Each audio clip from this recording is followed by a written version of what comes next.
On this episode of Travelogue, come along with us and experience the songs of the Dong people as it echoes through the mountains of Guizhou.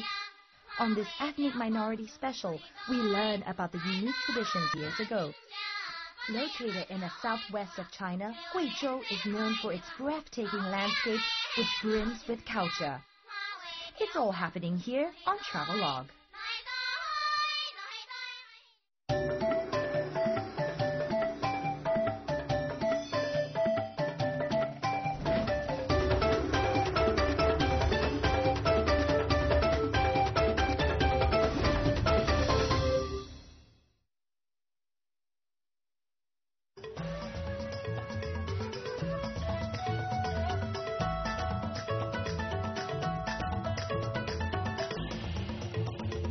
A journey to where nature is at her most magnificent and forbidding.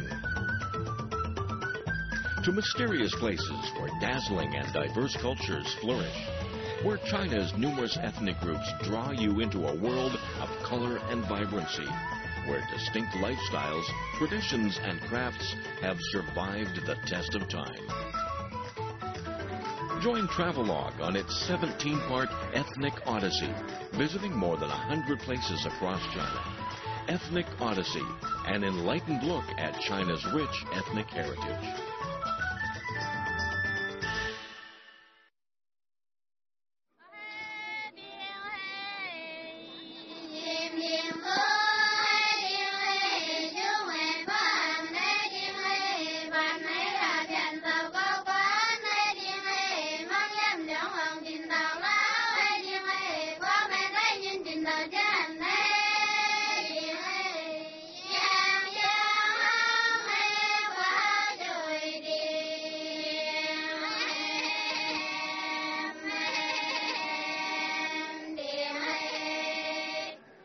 Variety of its landscape and diversity of its people. Welcome to Travelogue's Ethnic Minority Special.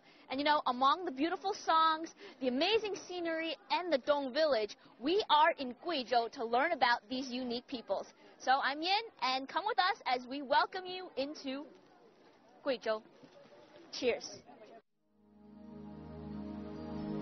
Nestled among the mountains of Guizhou, we find countless villages that are home to the vast majority of the Dong ethnic group. Under these black-tiled roofs live a people who have preserved their unique traditions from over 2,000 years ago.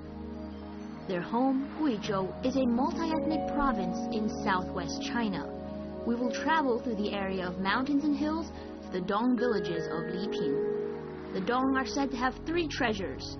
One is their drum towers, another their wind and rain bridges, and the third is the Dong chorus. Music and song are an important and omnipresent component of Dong culture. People are likely to burst into song while working in the fields or doing housework, as well as on special occasions. According to tradition, important guests must be greeted in song. That makes the Dong village a rather lively place.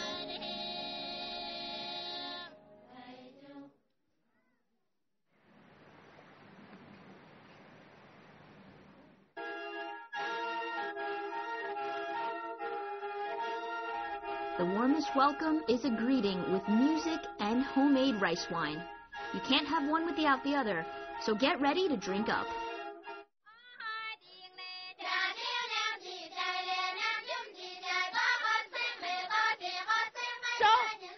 There's a blockade of people in my way from getting into the village here, but I'm going to cross anyway. 过去吗？怎么不能过去啊？怎么才能过去？在跟我们对歌。对歌。So I have to sing with them. 该我了吗？ Mary had a little lamb, little lamb. 怎么还没有成？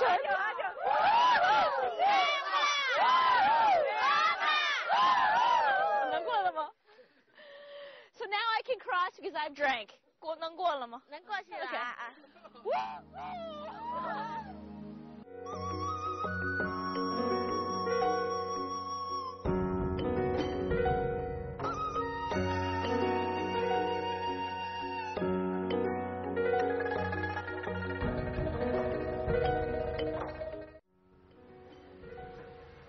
Zhaoxing is divided into 5 sections.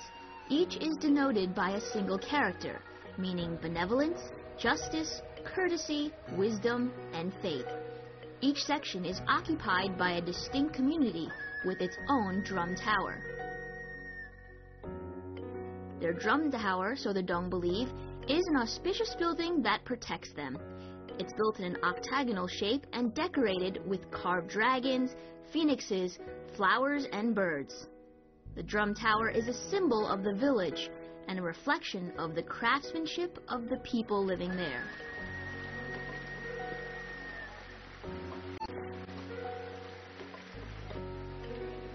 When the village is built, the most skilled villagers get together to build the drum tower. They design it in their heads without the aid of pen or paper. And most incredible of all, not a single nail is ever used in the drum tower.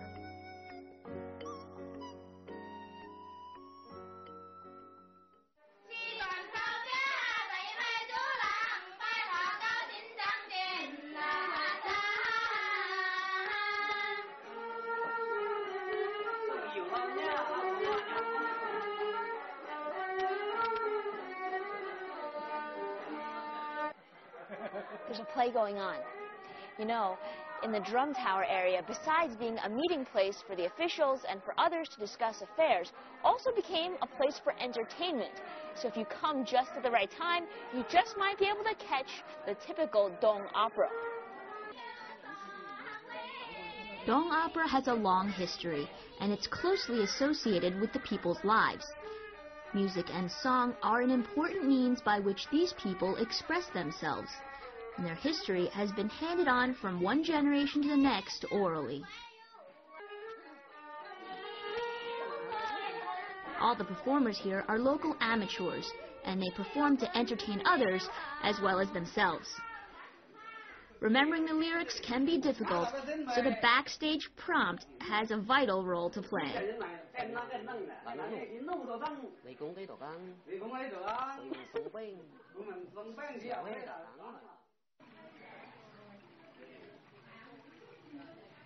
Hey, it's the drum tower behind me.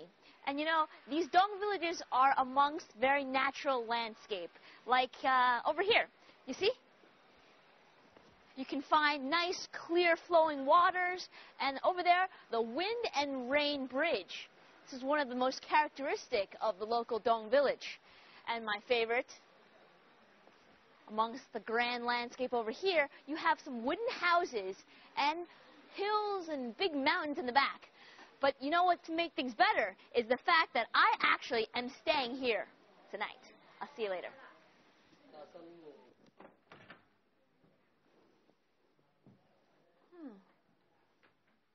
Not bad.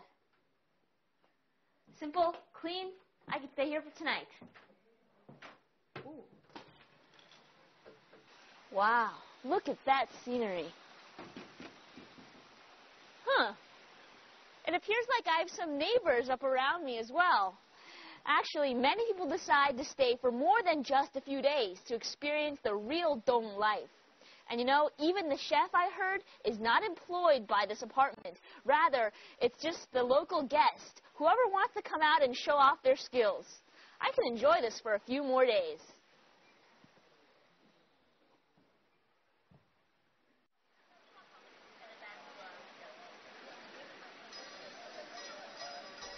At night, we see another side of Zhaoxing village. Although traditional culture is preserved here, it's also a place mixing past and present.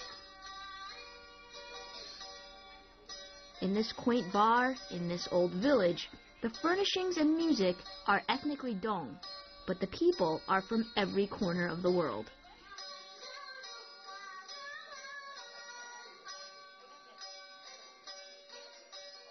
The wine, the mystical lights, it's an exotic blend of artistic creativity.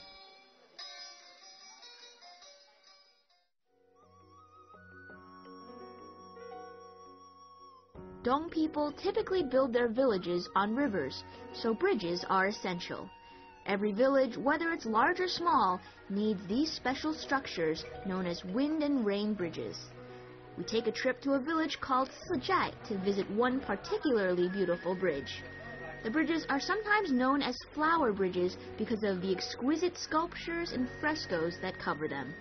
The longest bridges, which are over 76 meters, are like huge dragons stretching across the water. And there's nothing like sitting on a bridge on a sunny day and chatting with a few new friends. The Wind and Rain Bridge is the most characteristic structure here in the Dong village, and they're called so because you see this roof here, it protects you from the rain and from the wind, obviously. And besides serving as just the bridge, it also is a form of art. If you look over here, you see this is a picture of the local people going about their daily lives. They have umbrellas in their hands, but I guess it was before they had the Wind and the Rain Bridge. Over here, you can also see a different sight. You see, the man and the woman are under the tree near the bridge, and you see the man is playing a local instrument and courting the female. So the bridge here served as a place for hot dates. You know what I mean? Over there, same thing.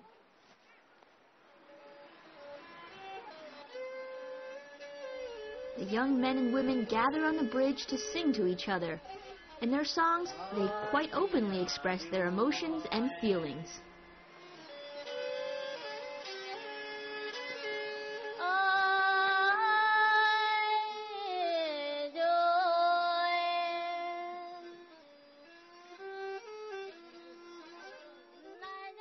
Feeling shy? Well, here, dating is not just a two-person deal. Instead, both parties bring their friends.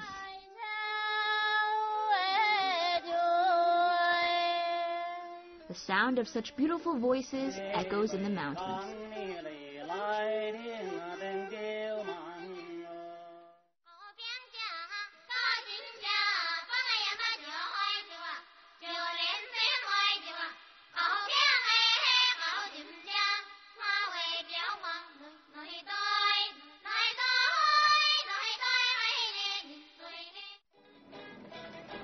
Next, we're on the road to Huanggang, where shelter is provided by wooded mountains above meandering streams.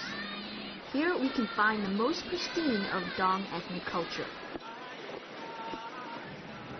Although the journey has plenty of natural barriers, it's certainly worth all the effort. You can see transportation across Guizhou is becoming more convenient these days. However, places like Huanggang still retain their air of mystery.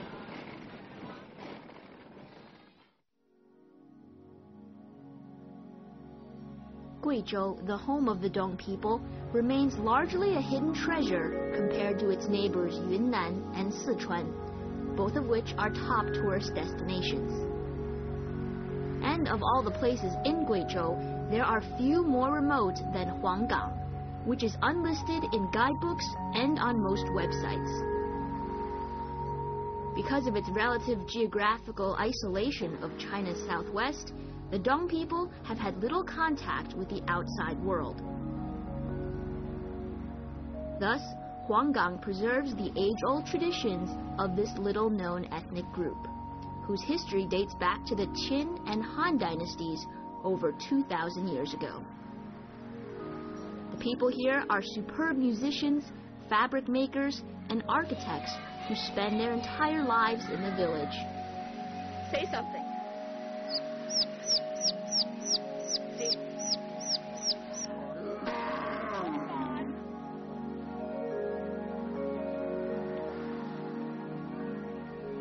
In this remote location, it's no surprise to find that animistic religious beliefs and practices are still alive and thriving. People believe in the existence of benevolent and malevolent spirits in nature. Rocks, rivers, mountains, bridges all have spiritual significance and are considered holy. The small village of just a few dirt roads is a place with unique charm and wholly different from anything I've ever seen before.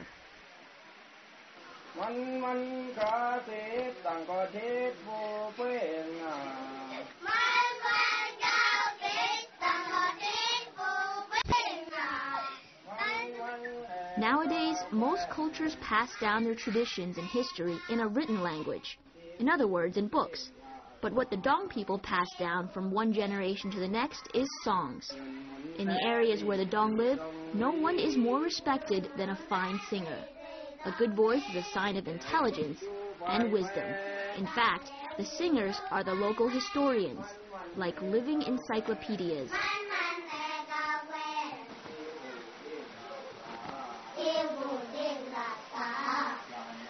I heard from the locals that there would be a grand song lesson right here today, so I decided to check it out myself. And to my surprise, it's little youngsters that are taking lessons. Take a look.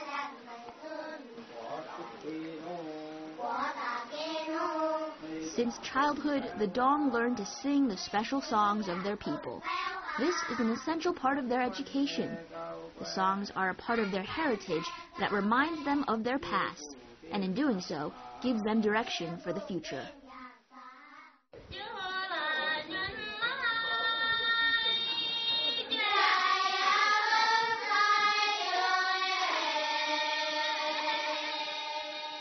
And the formal arena for performing songs in the village is the drum tower. Families, even entire villages, sing together, particularly on festive occasions like holidays and weddings, and to welcome guests.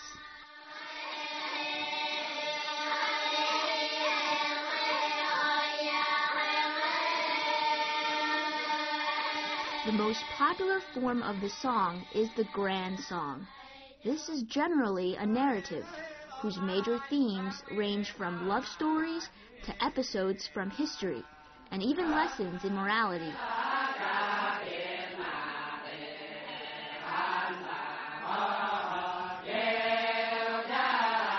It is only by listening to the grand song that we begin to understand the beauty of Dong culture.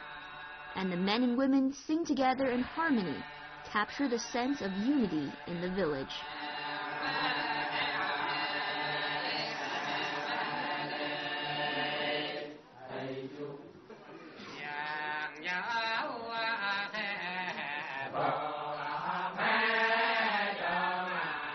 The drum tower is seen as the center of the village, and the tower gets its name from the drum hanging from the ceiling, which is beaten to summon people together. The ground floor serves as a public hall for meetings, social gatherings, and even recreation.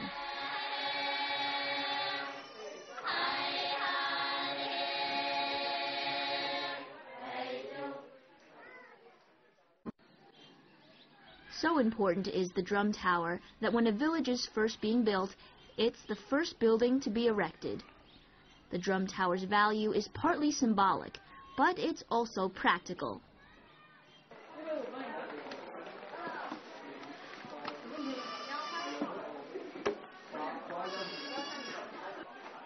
The head of the village is in charge of the drum. If the drum is beaten, everyone will gather at the tower.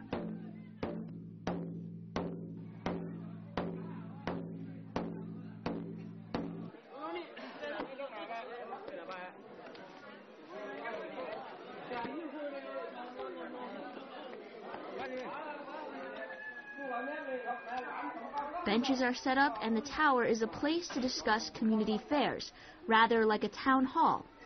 And traditionally, meetings are attended exclusively by the men. It looks like something big will happen today, as all the men have arrived.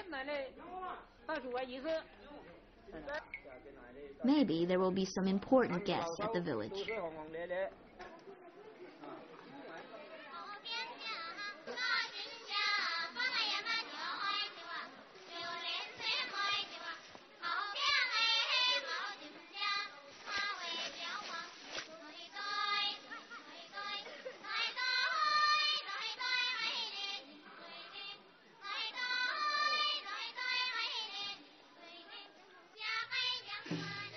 So as a local villager in my local gear, as you can see, I'm ready to greet the new guests into the village. And you see, to be a new guest into the village, you have to first pass this blockade here. And how do you do that? Well, you have to either drink or sing. Let's see which one we will choose.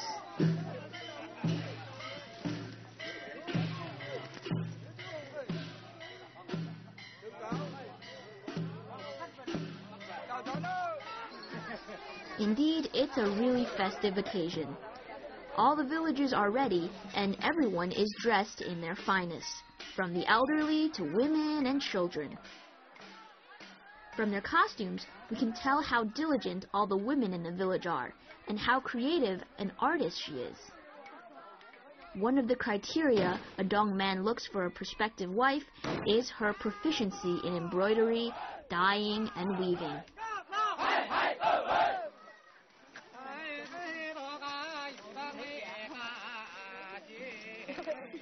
And the alcohol begins.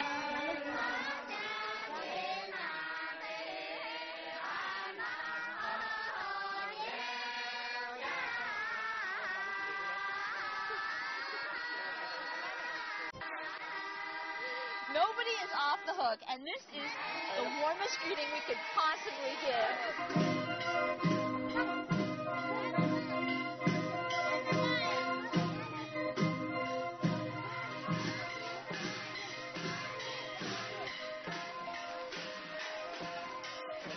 Doing bounce city, bounce city, bounce. There's a special ceremony for all the VIP, the people who make special contributions to the village. And what happens is you sit on this sedan chair and they bounce you up and down into the village. Once you get to the main gate, they make you drink. And if you don't, you can't get in. Bounce.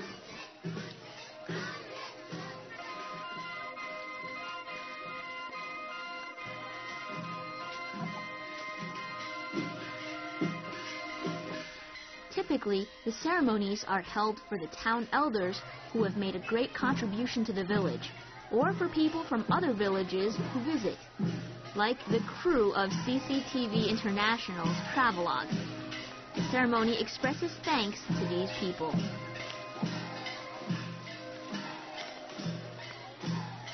It's certainly the warmest welcome I've ever received.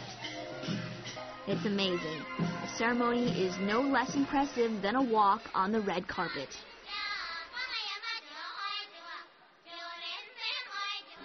And what better way to honor guests than with an evening feast, which is also held in the Drum Tower. The local food tends to be salty and rather sour, with a staple of glutinous rice. Dinner is a communal activity with the entire village sitting together near the benches. Usually at one of these gatherings, people can't start eating until the elders of the village have started. And I think they have. So we're going to get to start eating now.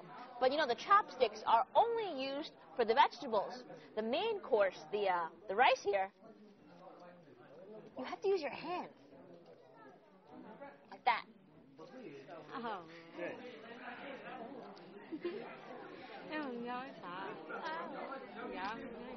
Although the flavor of the food is not something I'm used to, the lively spirit of the community is something I can truly appreciate.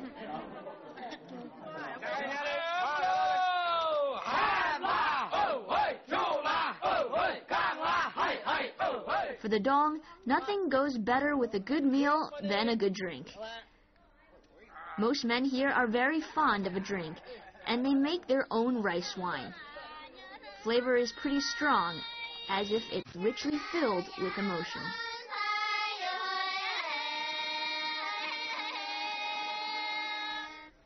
At the dinner table, you can sense the warmth and passion of their nature.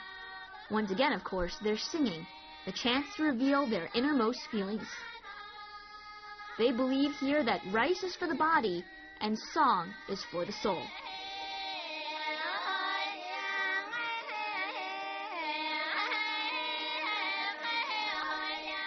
Surrounded by their cheerful songs and heartwarming smiles, I truly feel like I'm amongst the most pure-hearted of company.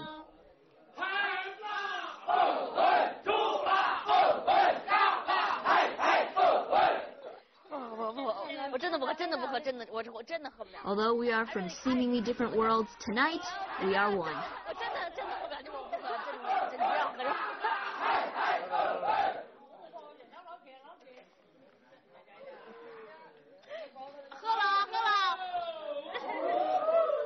This this is just the first cup.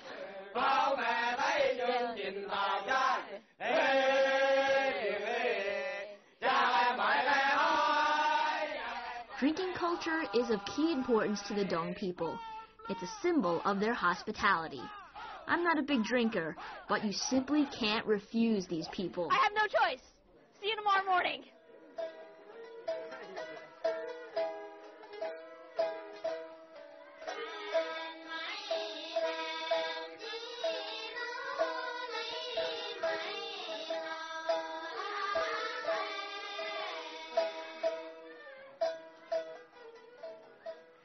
At the end of the day, the sun sets down, everything quiets, and people return home to those villages on top of the mountains, hidden away from the modern world. And although most people never really get to learn about the Dong people, I hope you got to see just a small glimpse on today's travelogue. I'm Yen, and see you next time.